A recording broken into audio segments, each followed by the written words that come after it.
Welcome to Soulful Conversations with Nadjejda. I'm Nadjejda Chapoteau. I'm an empowerment and confidence coach, spiritual teacher, and speaker. I help purpose driven women coaches find their message niche so they can book their dream clients. I help them do so by reconnecting and embracing their authentic self and sharing it boldly with the world. I'm really excited about my guest today. Phyllis Reagin. Phyllis is a performance strategist to senior leaders and entrepreneurs. Her mission is to provide specific strategies that help leaders define their leadership, turn their weaknesses into opportunities, and to inspire others to want to follow them. Thank you so much for joining me today, Phyllis. Well, thanks for having me. I'm happy to be here. Yeah, thank you. We finally get a chance to talk and you being here. So I know we're gonna be talking about life purpose. For you, I know you said, how did you find your life purpose? How was that for you? I feel like it's a journey. You get this feeling inside of you that there's something you should be doing. And sometimes when you get closer to it, it's stronger inside of you. And then other times you're doing something and it's just not connecting to you in a certain way. And I think it's just because you're not connecting to really what God planted inside of you, that what you're supposed to be doing on this earth. For me, I always was very attracted to management and leadership posts. But yet still I was really pulled towards things that had to do with people growing, how to become more impactful and really live out their mission in a way that was significant. And those two seemed to always be where I wanted to go, but I didn't know how to marry the two together. So there was a point in my life where I quieted my life down because of a tragedy. And I got a chance to really reflect, like, what did those callings really mean? And as I asked more questions to God and to the universe, of course, the answers showed up. And it was in the form of a former business partner. And she said, I've got this feeling I want to be an executive coach. And I thought, oh my goodness, that really is the marriage of both of those things I love so much. Yeah. And that's when we decided to launch our business. And it truly is both of my passions married together. And I feel it. It's just, and it just morphs and things are coming to me. They're attracted to me because I am aligned to my purpose now. Yeah. So tell me, what are your passions? So my passion is anything to do with like making a leader stronger and bolder with how they're leading their teams, what their leadership message is, how they speak about their mission in the world, and just really being more impactful with their leadership. And so that means, having a better ability to make good decisions, to motivate people with your words, to empower them to want to work for you, to inspire people by the type of person that you are and what you believe in, and just really getting leaders. And I find that it comes, of course, across all industries. That's important. Entrepreneurs and their passions. I work in all of those areas to really refine their leadership. Yeah, definitely. So tell me, I know you mentioned the death of a loved one, and I believe it was your husband. And how would you say that was linked to you finding your purpose? Because I know sometimes death of a close loved one can really impact us and really kind of wake us up to Absolutely. Why am I here for? Right. Why am I here? That's so true. It's this grief that you go through. And some people go through it when they lose a loved one or they're grieving from a divorce. But it's this period of things aren't as you had planned. And there's nothing really there to ground you. It's all so up in the air. And there's all these questions about your life. As simple as, do I want to still live in the home that I'm in, that I lived with my husband? Or do I do something different? And so for me, it was a very short process for my husband. He was diagnosed, and 3 months later he passed. And when he passed, I was 8 months pregnant with our first child. So it was, dealing with grief, dealing with hormones, dealing with a new baby. It was all of it at one time. And what I found was nothing was the same. Everything was unfamiliar. And I had to really quiet myself down and ask myself really good questions about who did I want to be in the world? Where did I belong?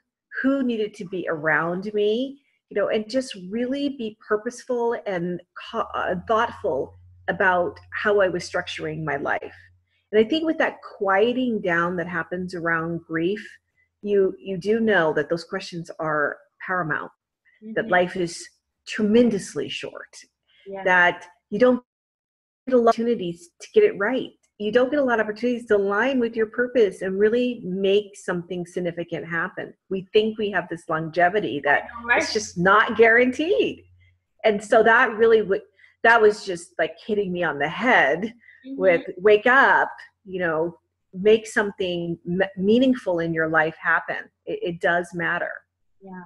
No, I think that definitely when you are, when somebody close to you dies, that's when you realize, wait a minute, I don't know for how long I'm here for. That's right. Absolutely.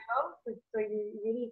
So what would you say, like for you? I know you said the quieting down. Are there specific tools that you use? I don't know, journaling. Like, what would you say? In case anybody here is going through something and is really looking to quiet that mind and really take a step back as they're grieving, and maybe for them they also are asking, okay, what am I here for? Who do I want to be? What do I want my impact to be?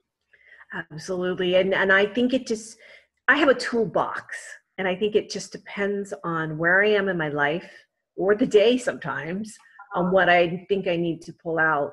I think during that time, I know when I was grieving, it was really important for me to meditate. I needed to quiet my mind. I needed to connect to my grief and really walk through it in a way and let things come to me in a natural, organic way. And so I did a lot of meditation and praying. Today, I do both of those things. I believe in meditation, visualization. I pray, I read my Bible, I journal, and I tap sometimes. It just depends on but I feel like I'm growing in all the available tools out there that really help you calm yourself down so that you can hear the message that you're supposed to receive. Yeah. I'm curious because it's been my experience, and you can tell me if that's been your experience as well. I noticed that for me, when I really delved into these type of tools and when I'm seeking guidance, I tend to meditate more than pray. My prayers much more shorter, but more like it's almost like the silence, so I can hear. I'm just curious if that's your experience as well. I do experience that. That was your experience too. I still do. So if it's where I'm really focusing on meditation, I do find my prayers are very short. They're like really, really refined. Like here's what's going on. But then I feel so wide open in my meditation with God. And it's more about me not talking to him and telling him what I want and him talking to you. Receiving what he wants me to hear. And it's so hard to do in prayer when it's you doing the chatting in your head and heart instead of just leaving yourself open to receiving messages. Yeah, definitely. No, totally get it. Do you do any yoga at all? I did for a while. What I love are sound baths. So I find the vibration. The vibrations. The vibrations. Well, that's been really interesting. Now that you're saying that, because I do practice yoga.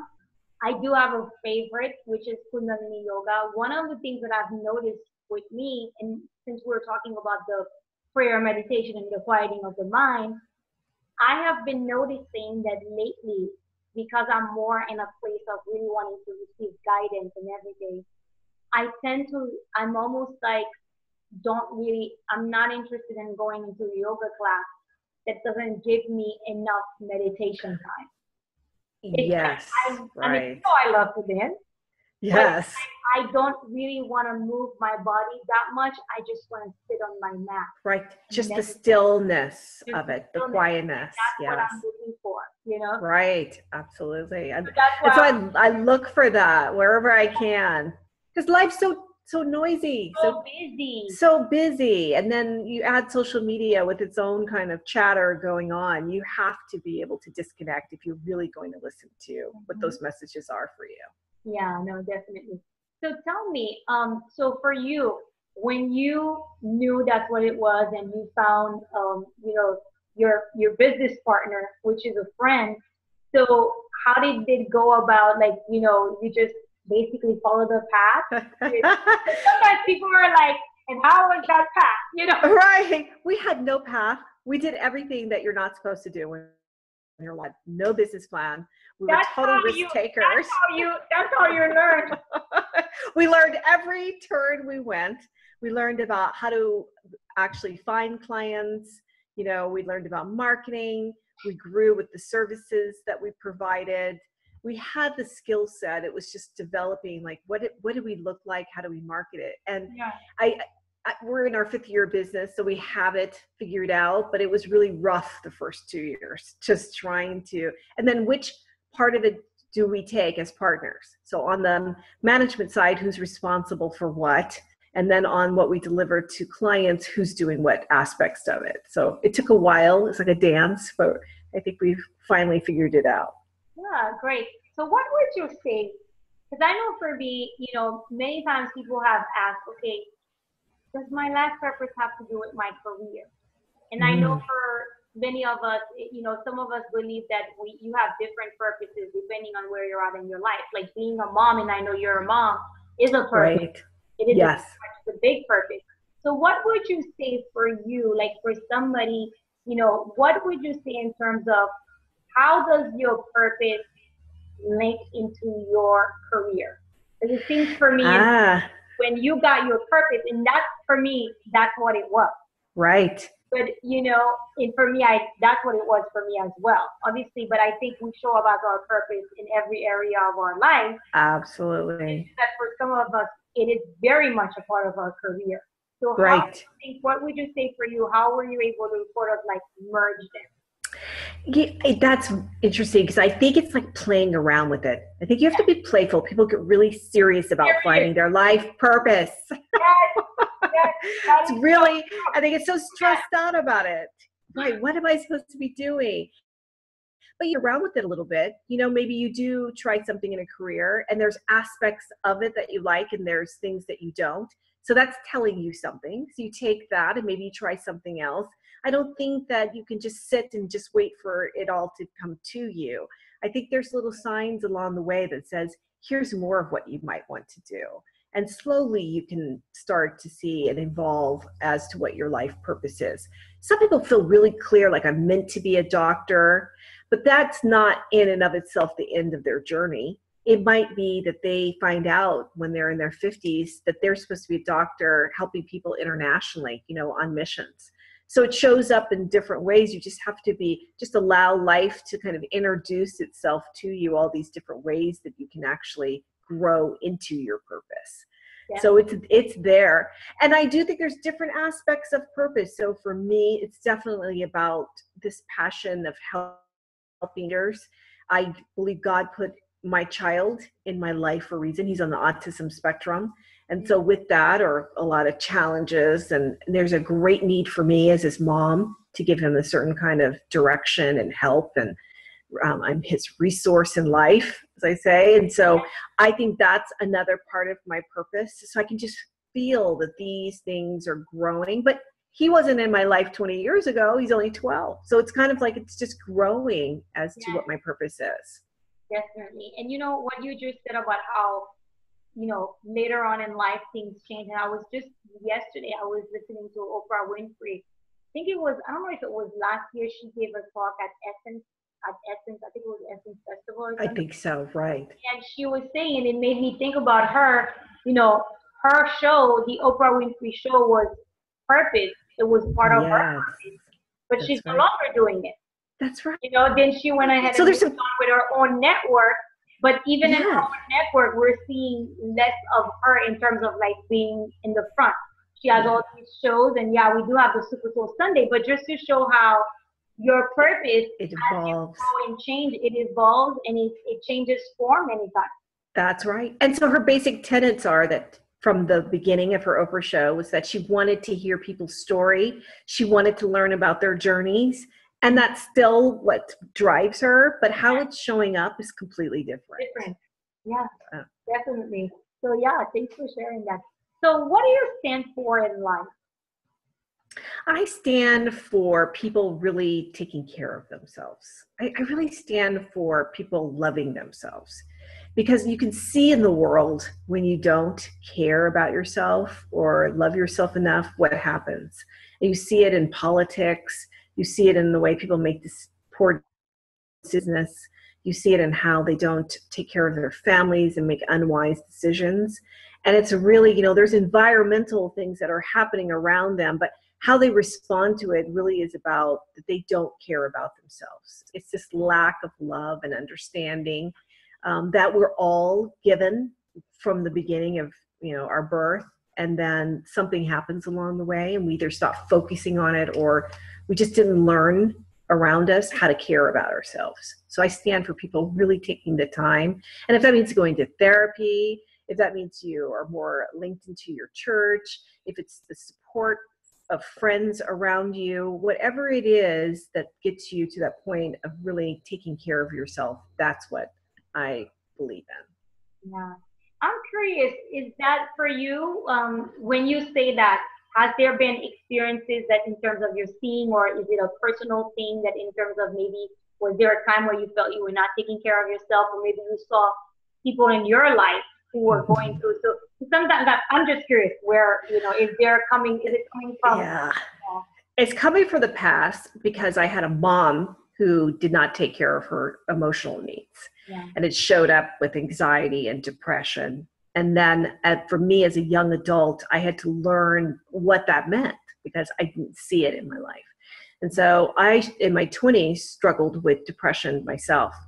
And it wasn't until I went to therapy and learned, and then also became a therapist and learned, what, and then learned what did that mean? Yes. So I was a therapist for a while, and it's just, and the value and how important it is to love yourself, to really know yourself and value yourself, and how that plays out in your life in important ways.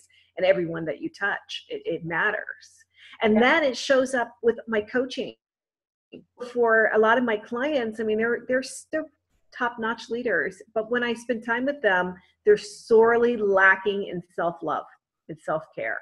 They don't do it anymore. And they get their accolades and kudos and how they feel good about themselves based on what they're achieving as a leader. But they're so out of alignment with like caring about themselves and loving themselves. Yeah. So I might talk a lot about leadership strategies to them, but I always make sure that we're focused from the very beginning on them taking more time for themselves and really finding out who they are and what they need. Yeah. No, what you said is so, because I remember there was a time when I was in coach. Well, I'm still coaching, but I was doing a lot more life coaching and stuff. I mean, I still do a lot in life coaching because we're always, and that's where I was gonna go. And I remember at the time I was working for Gold Gym. I had my coaching thing, and then I was teaching Zumba, and they had a contract with DC Courthouse, and I would teach Zumba there for them. And then I was thinking about offering my services for coaching to the courthouse. And people were telling me, well, yeah, they do have executive coaches for the directors and managers and stuff. And the thing is that I think sometimes what people don't understand is that even if you're an executive coach and you're coaching leaders, people who are like, CEOs or directors or whatever, they have lives. So you are doing life coaching too. You are. Absolutely. You can't separate the two because Can't separate. One impacts the other. It does. So and so so I do see that because for instance, right now I'm working with the CEO of a rather large company, and it's been focused. He only wanted to talk about business strategies for the longest time. I couldn't get him to look at his own life. And just last week he said, I am probably the most unhappy I've been in my entire life, and my wife is tremendously unhappy. So, the life coaching shows up. At some point they have to wrestle with what's really going on and why their leadership is out of alignment. Yeah. And sometimes people even use work as a crush, Yes. with what's going on with their lives. Just like some people do the drugs or the alcohol, the food, some people use work. Right. Totally get that. Yeah. Exactly. So what are your thoughts on women empowerment? I believe that this is like the golden age for women right now. It's all tied to technology. Yes. We could create businesses in a way that doesn't depend on someone telling us what we can and cannot do. We can try what we want to try out and change it if we want to, but we can show up now in ways that never happened before. And I also think that because of technology, women are have these fantastic relationships with each other that they weren't able to have, with people across the globe now that support each other in their businesses. And it's just a huge impact. It's really changing women businesses. Yeah, no, definitely. I like that. So this will be our last question before we find out more about you and your work. What do you believe the world needs more of? The world needs more of forgiveness. I mean, there's such a lack of it. Forgiveness of ourselves, because once you do that, then you're ready for something better in your life. If you're stuck forgiving yourself, you're in a really dark space and you can't live a meaningful life from that point.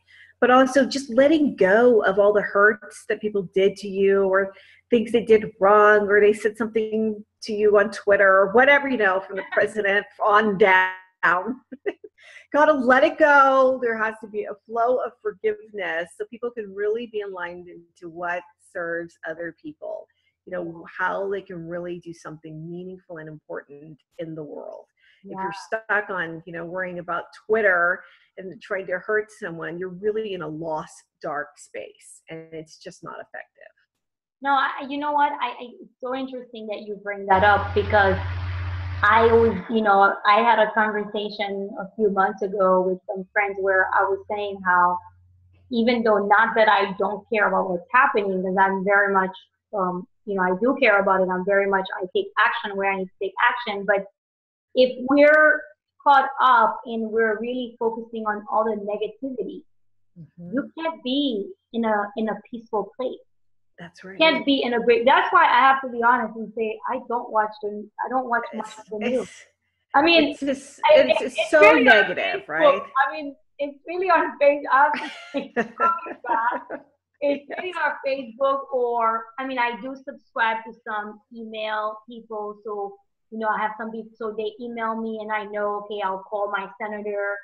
I love Ben Jones, so I check some of his things, so that's kind of like, so it's not like I'm completely oblivious to it, but it's just that for me, I'm not like watching Ray Joel, Maddox, whatever, or whoever. That's right. It's like every Sunday, I'm glued into, because for me, I still think that, I know some people do and they're okay, but I just think that for me, I am in a much better place to help and be of service if I'm not like constantly bombarded with it. Absolutely. And some of our souls, are so sensitive to that. We have to protect it and not let those messages come in too often. Yeah, no, definitely. And it's sort of like how I don't know, for me, I think it's a balance, Yes. That balance, because I also, at least for me, I don't want to also be like, I don't have no idea what the hell is going on. Right. So know enough. I can't live in a bubble. Know enough, but not too much of it. Yeah, so definitely. Okay. So thank you. So what would you here's my thing. What would be your last message to my audience regarding, it could be life purpose or somebody dealing with a grief? I'm curious, what would you want to say to them? I always want to say it gets better. To people that are grieving, it really does get better. For anybody going through something that's dark, you just have to know, don't, put your post, mark it down in that spot and think that's where you're going to be for the rest of your life. Hold on to it and keep walking through it. You will end up in a sunnier place with blue skies. You'll feel better. You're going to be able to take a full breath again. And you're going to experience life, maybe not how you had planned on it, but it will be a wonderful life. And you really have to put hope in your life and keep that first and foremost. And then just know things are going to get better. Yeah, that's so true. That is, and very, thanks for sharing that, because it's true. Sometimes I think when we're in the middle of a storm, we feel like it's going to be raining forever. Yes, never right. end. But I like what you said, and take it from somebody like her who lost her husband as a very big loss, Right. So, and you're here now making a difference and really sharing your light and shining bright. So you're really living a purposeful life. Exactly. And you could have like gone the other way, which is right. Been wallowing and sure. Still, so definitely great. Thank you so much. So You're welcome. I want you to tell, this is your turn for you to tell people more about what you do, where Yes. to connect with you, and if you have any, where you want them to sign up for you to get more about you. So. Yeah. Yes.